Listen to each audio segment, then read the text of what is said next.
pleasure to be here today in sunny weather. I love that.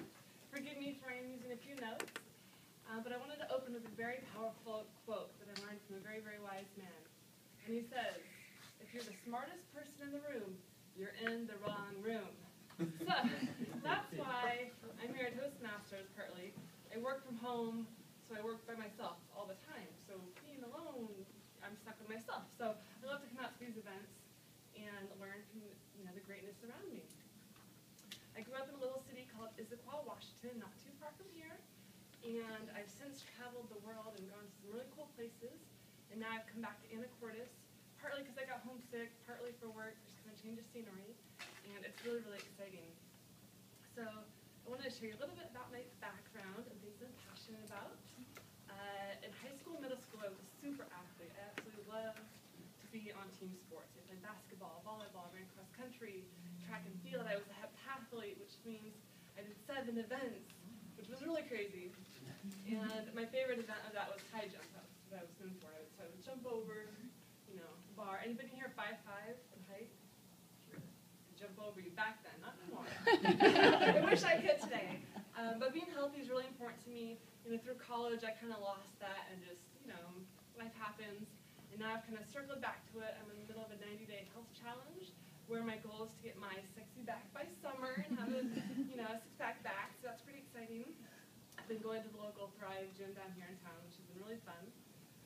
But to transition back to business, I do own my own business. I have a marketing and consulting firm where I work predominantly with speakers, trainers, and coaches. So people a lot like you, or people that speak to huge audiences, like tens of thousands of audiences.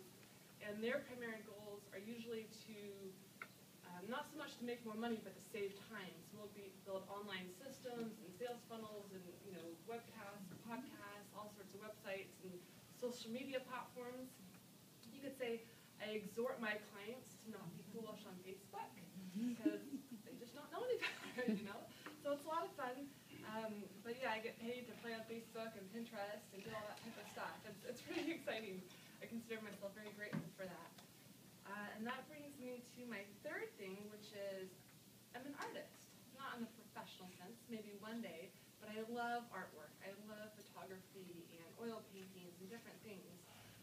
Right now with the rise of Pinterest, I'm sure a lot of you have heard about Pinterest, the visual social network, I've actually got to invest a lot more time into learning about art and typography and how to make posters like this one that look good and catch your eye. How do you make that for a public speaker? If you have words as your message, how do you make that look good? So I'm having a blast right now learning about typography and graphic design and different color codes. I'm really enjoying that, which is super, super fun. And to answer the question or the theme of the event, the Toastmaster asked, what do you ponder? One of the things I ponder is questions.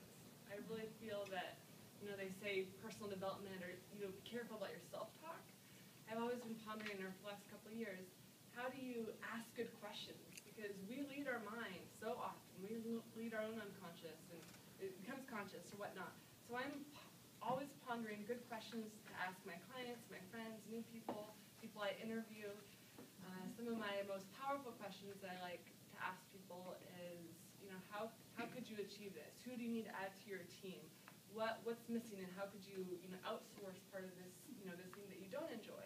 So I really enjoy that theme today of pondering different questions, and I'm constantly asking myself, how can I meet more people? How can I be more connected? How can I do